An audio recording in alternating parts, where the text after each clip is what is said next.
तो सिर्फ फॉर्मूला लिखा हुआ है, बाकी I think splitting energy calculate करना आएगा नहीं तुम्हारे इसके अंदर। ठीक है, केवल फॉर्मूला दिया हुआ है कि कैसे हमको एनर्जी कैलकुलेट करना है। मैंने आपको बता दिया कि कैसे एनर्जी कैलकुलेट करना है। यहाँ n का मतलब कि T2 से जितने इलेक्ट्रॉन्स है वो लिखना है। यहाँ इसका क्या मतलब है कि जितना Eg में इलेक्ट्रॉन्स है उसको लिखना है। बस दोनों को मल्टीप्लाई करके और जो भी सॉल्यूशन आ रहा है वो ये हमारे पास होता है क्रिस्टल फील्ड स्प्लिटिंग एनर्जी।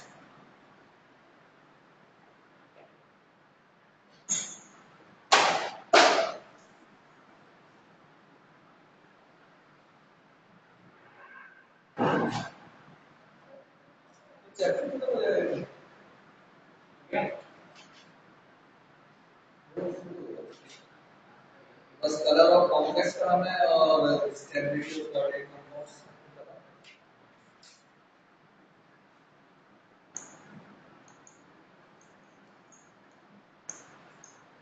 ठीक है, नोट कर लिया। हाँ ये रिलेशन है, ये बुक में दिया हुआ relation CFAC equals to -0.4 n P2G plus 0.6 n EC और यूनिट है DQ।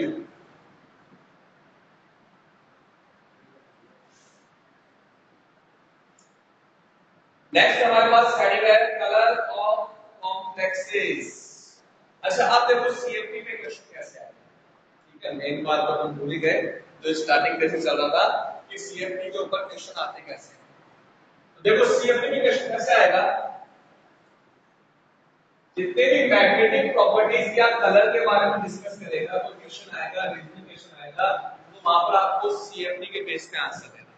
ठीक है, लेट्स सपोज तो क्या क्वेश्चन आ गया NiCN4 2 negative is diamagnetic।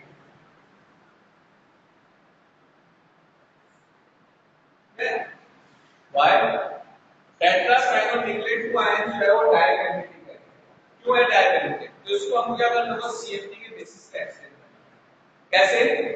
In टेट्रासाइक्लोनिक्लेट oxidation state of निकल +2। ठीक है, अब आपके पास क्या है यहाँ पर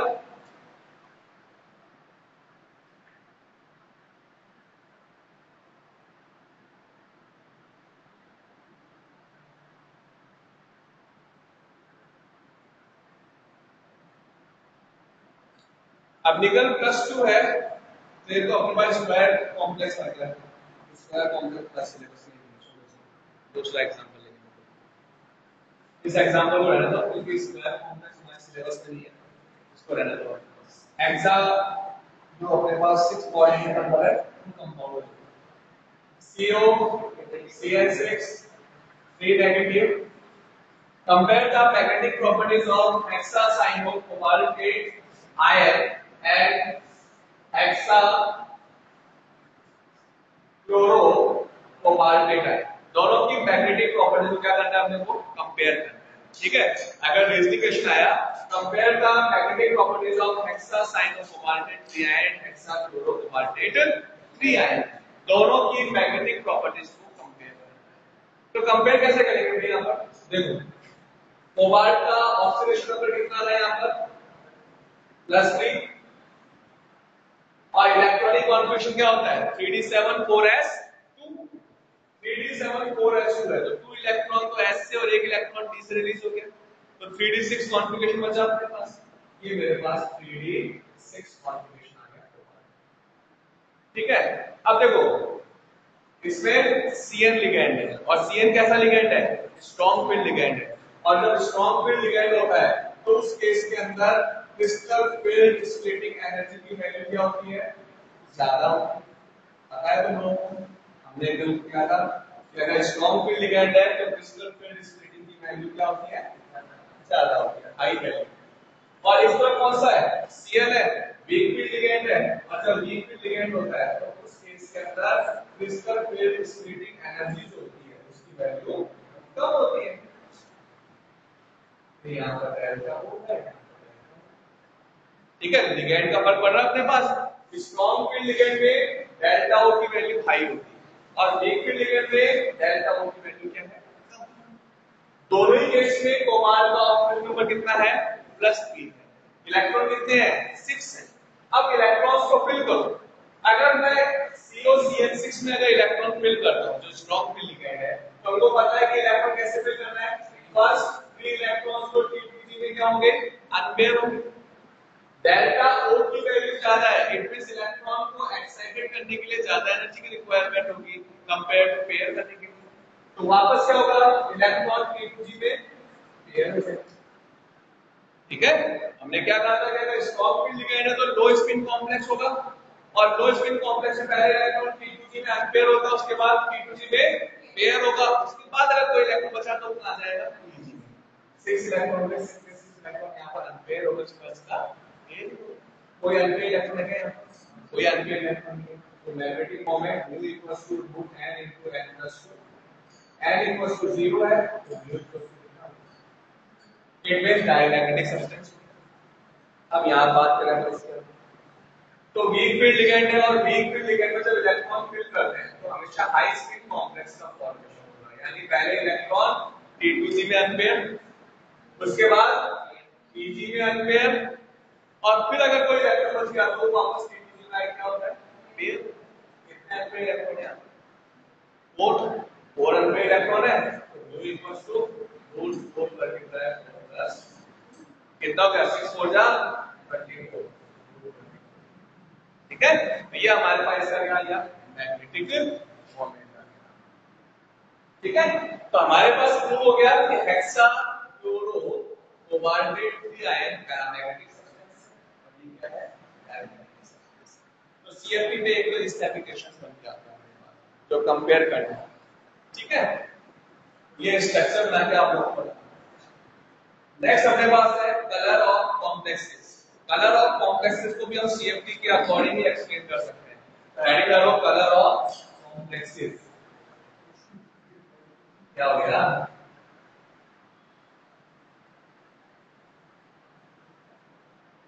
कलर ऑफ कॉम्प्लेक्सेस। देखो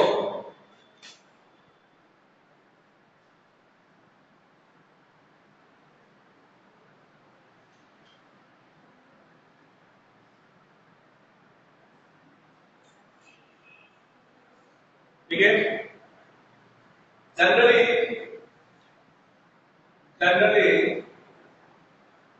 complex ions are colorful, complex ions are colorful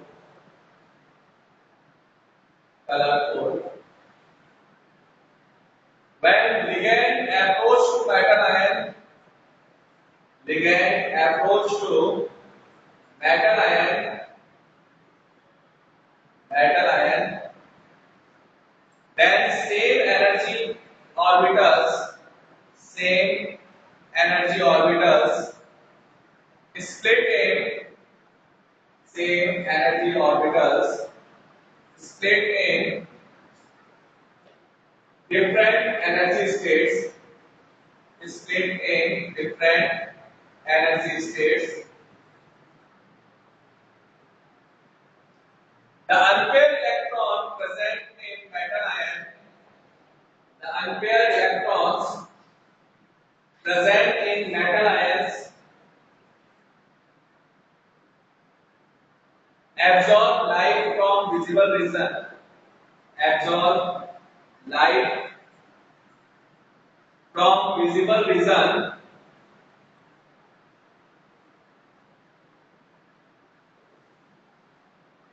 and excited in higher d orbitals and excited in higher energy d orbitals, excited in higher energy d orbitals. This type of transition is called BB transition. BB transitions. When electrons come back in, when electrons come back in lower energy orbitals,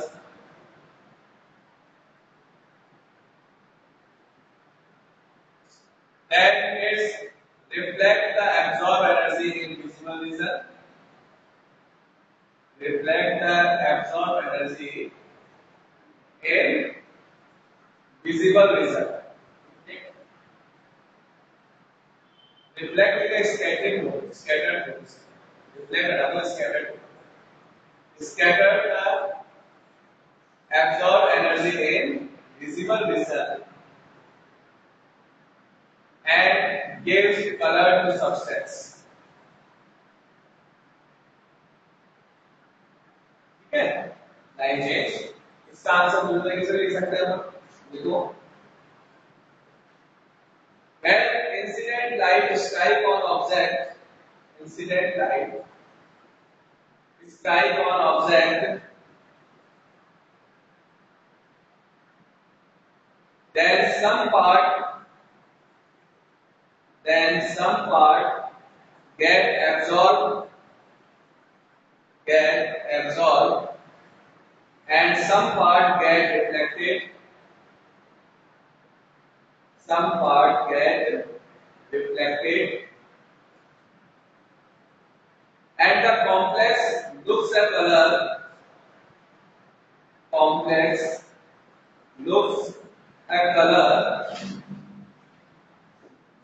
that is complementary of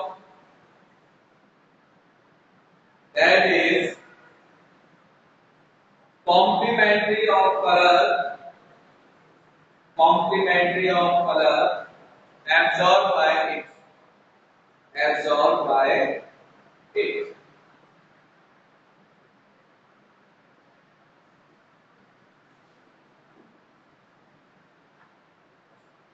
ठीक है. तो अपने पास कोई भी complex है वो अगर अपने पास रेड कलर की लाइट को एब्जॉर्ब करेगा तो उस केस में कलर कैसा शो करेगा? ब्लू कलर शो करेगा. कॉम्प्लीमेंट्री कलर कैसा होता है? Blue colour. ठीक है. और इसमें आंसर तो पहले वाला जो पहले वाला आंसर मैंने लिखा है वो ज्यादा प्रॉपर आंसर है और वही आंसर. क्या कहा हमने इसके अंदर? अब जैसे अपने पास लिगेंड जो है वो मेटल पे अप्रोच करता है तो सेम एनर्जी भी ऑर्बिटल जो होते हैं वो डिफरेंट एनर्जी स्टेट्स के अंदर स्प्लिट हो जाता है, डिवाइड हो गया. ठीक है. अब इनके अंदर डी ऑर्बिटल्स में जो अनपेयर्ड इलेक्ट्रॉन होते हैं, ये अनपेयर्ड इलेक्ट्रॉन क्या करता है? विजिबल रीजन से लाइट को एब्जॉर्ब करता है और एक्साइटेड की कहां चल जाता है? Higher energy states. तो यहां पर जो इलेक्ट्रॉन है वो एनर्जी को एब्जॉर्ब करके लोअर डी ऑर्बिटल से हायर एनर्जी डी ऑर्बिटल के अंदर मूव करना है. यानी एक डी ऑर्बिटल से दूसरे डी ऑर्बिटल में जाना. तो इस टाइप का जो ट्रांजिशन होता है क्या बोलते हैं हम? D D transition. ठीक है. और ये डी डी ट्रांजिशन पॉसिबल क्यों है? क्योंकि यहां पर इलेक्ट्रॉन जो है वो लोअर एनर्जी डी ऑर्बिटल से हायर एनर्जी डी ऑर्बिटल के अंदर कब? जब वो एनर्जी को एब्जॉर्ब. ठीक है. तो ये जो प्रोसेस है that's called D D transition. यहां पर हम थोड़ा चेंज कर सकते हैं आंसर. क्या बोल सकते हैं इसके अंदर? Electron unpaired electron absorb energy from visible region and excited in higher energy d orbital. This type of transition is called dd transition and complex ion shows the color complementary color of absorbed light. ठीक है. जिस light को इसने absorb करके higher energy orbital move किया है उसका complementary colour क्या होगा? शो करेगा. ठीक है. क्या हम ये भी बोल सकते हैं कि when electron come back in ground state, come back in lower energy orbital, then absorb energy is scattered in visible region and shows the color of complex. ठीक है. ये अपने पास डायग्राम बनाना पड़ेगा इसके अंदर डी डी ट्रांजिशन के लिए. Unpaired electron है, विजिबल रीजन से लाइट को एब्सॉर्ब किया, देन एक्साइटेड में कहां चला गया? हायर एनर्जी डी ऑर्बिटल पे और वहां से वापस कम बैक करेगा तो कलर शो करेगा. ठीक है. ये जो डी डी ट्रांजिशन है ये वर्ड तुमको लिखना जरूरी है. जब भी कलर का कोई क्वेश्चन आएगा, मान लीजिए क्वेश्चन आ गया कि ये कॉम्प्लेक्स कलरफुल है, उसका रीजन क्या है? आप उत्तर देंगे D transition. You do D transition. ठीक है. In this complex unpaired electron absorb energy from visible region and excited to higher energy orbital. ठीक है. This type of transition is called D transition. Due to this transition, this complex compounds होता है. ये अपने question answer. ठीक है. बना रहे बहुत अच्छी बात है. अब देखो stability of coordination compound. Next last heading है स्टेबिलिटी ऑफ कोऑर्डिनेशन कंपाउंड।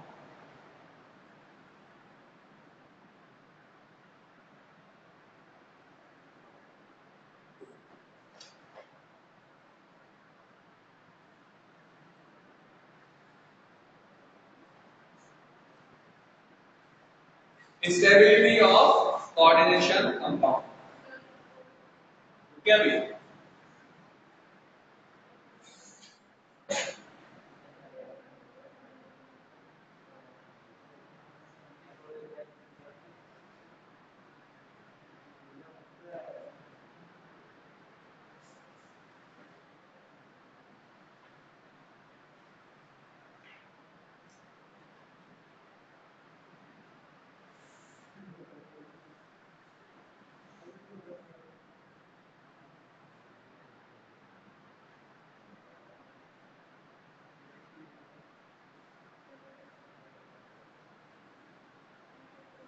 और दो stability of coordination compounds heading है stability of coordination compound. Most of the complexes are stable. Most of the complexes are stable. The reaction between metal ion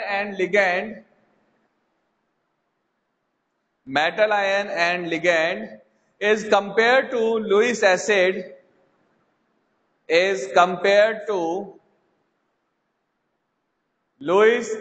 base reactions.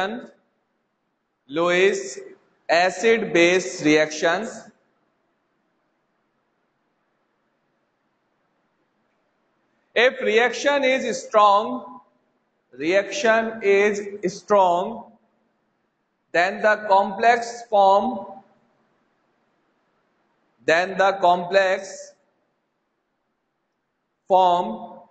will be thermodynamically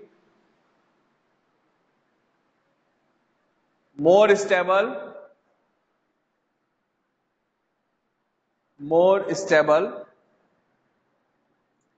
It's represented by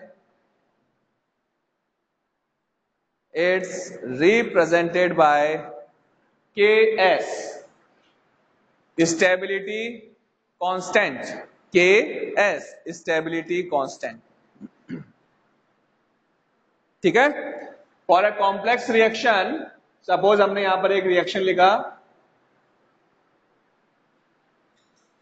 तो compare किससे कर रहे हैं हम? Lewis acid base theory से compare कर रहे हैं। Mn positive 4 ligands then form Ml4 complex. ठीक है, ये मेरे पास मेटल आयन है, इस पे चार्ज कितना है? N पॉजिटिव चार्ज है। लिगेंड्स के साथ इंटरेक्ट कर रहे हैं और क्या बना दिया अपने पास? Coordinate compound. अब यहां पर अगर मेटल आयन और लिगेंड के बीच में जो इंटरेक्शन फोर्स है, बहुत ज्यादा स्ट्रॉन्ग एसिड बेस रिएक्शन है, तब तो मेरे पास क्या होगा? Ml4 का कंसंट्रेशन इंक्रीज होगा। ठीक है यानी रिएक्शन जो है वो ज्यादा स्टेबल है, Ml4 जो है मोर स्टेबल है कंपेयर टू मेटल आयन और लिगेंड के। और अगर ऐसा होगा तो इक्विलिब्रियम किस तरफ मूव करेगा? राइट साइड के अंदर। ठीक है, क्यों? क्योंकि प्रोडक्ट की स्टेबिलिटी ज्यादा है रिएक्टेंट के कंपैरिजन में।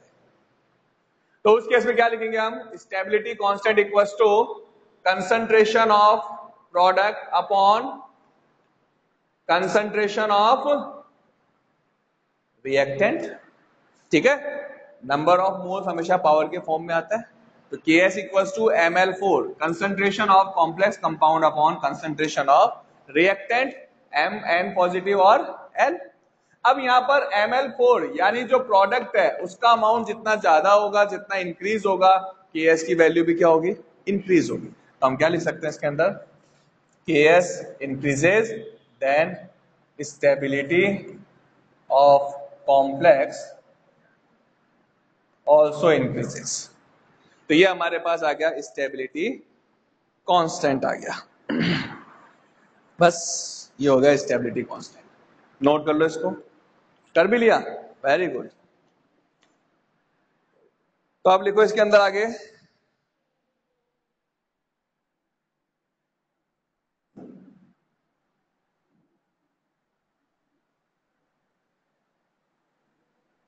लिख लिया? स्टेबिलिटी कॉम्प्लेक्स का, हाँ, stability of complex, stability of complex increases. Ks का वैल्यू इंक्रीज होगा तो कॉम्प्लेक्स का स्टेबिलिटी भी क्या होगा? इंक्रीज होगा। अब लिखो the stability of the complex, the stability of the complex depends on following factors, depends on following factors.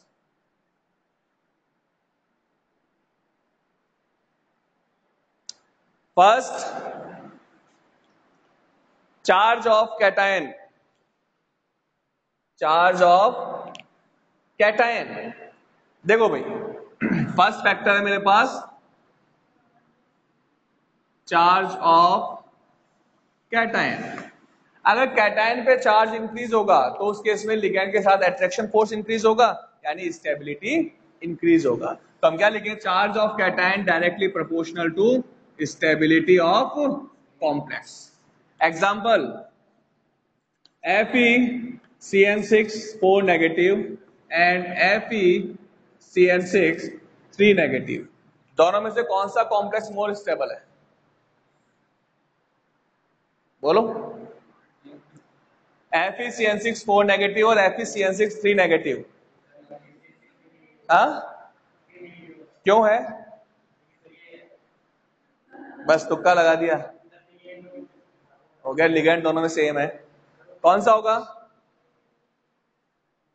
बोलो। देखो यहां पर जो स्टेबल कॉम्प्लेक्स है वो FeCN6 3 नेगेटिव है। रीजन, क्योंकि यहां पर जो मेटल आयन है उसका ऑक्सीडेशन नंबर +3 है, जबकि यहां पर मेटल आयन का ऑक्सीडेशन नंबर कितना है? +2। और हमने क्या कहा कि कैटायन का चार्ज इंक्रीज होगा तो स्टेबिलिटी क्या होती है? इंक्रीज होती है। तो मोर स्टेबल कॉम्प्लेक्स कौन सा है? FeCN6 3 negative. Second point,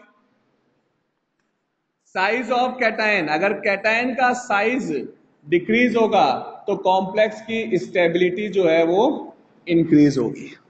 third, nature of ligand,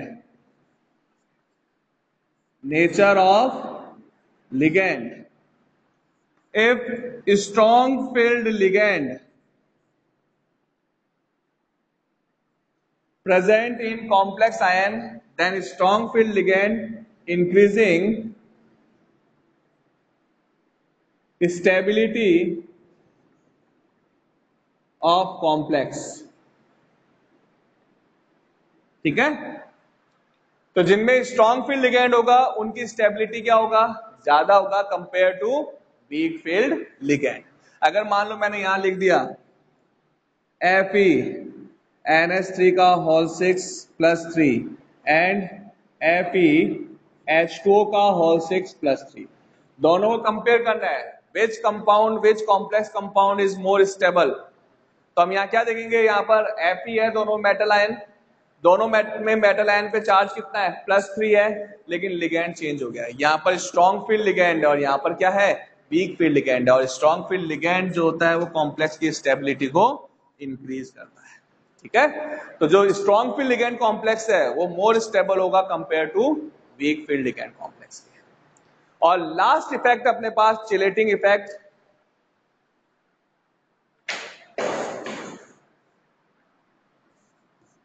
fourth अपने पास है चिलेटिंग इफेक्ट। और चिलेटिंग इफेक्ट अपने को पता है कि अगर बाइडेंटेट और पॉलीडेंटेट लिगेंड मेटल आयन के साथ जब बॉन्डिंग करता है तो एक रिंग लाइक स्ट्रक्चर बनता है, दैट्स कॉल्ड चिलेट रिंग। और ऐसे जो लिगेंड्स होते हैं उनको क्या बोलते हैं? चिलेटिंग लिगेंड बोलते हैं। तो यहां पर क्या होगा? Complex compound, complex compound which have chilate ring which have chelate ring are more stable than other complexes, other complex compound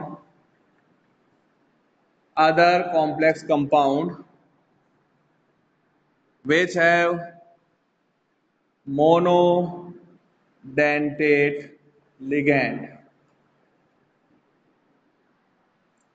Complex compound which have chelate ring, complex compound which have chelate ring are more stable, chelate ring are more stable than the other complex compound which have monodentate ligand.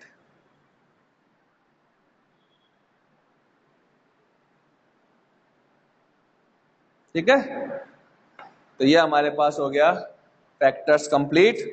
Last है importance of coordination compound, जो तुम खुद पढ़ोगे और पढ़ना जरूरी है, मैं नोटबुक में चेक करूंगा क्योंकि इसके ऊपर क्वेश्चन आते हैं बोर्ड एग्जाम के अंदर। छोड़ मत देना इंपॉर्टेंस ऑफ कोऑर्डिनेट कंपाउंड, जो लास्ट टॉपिक है वो अपने पास इंपॉर्टेंस ऑफ कोऑर्डिनेट कंपाउंड है कि कोऑर्डिनेशन केमिस्ट्री को कहां पर हम यूज में ले सकते हैं, उसका क्या क्या यूज हो सकता है, ये बहुत इंपॉर्टेंट पॉइंट है। इसमें से क्वेश्चन आते हैं, क्वेश्चन आया हुआ है what is the use of cisplatin, cisplatin का क्या यूज है।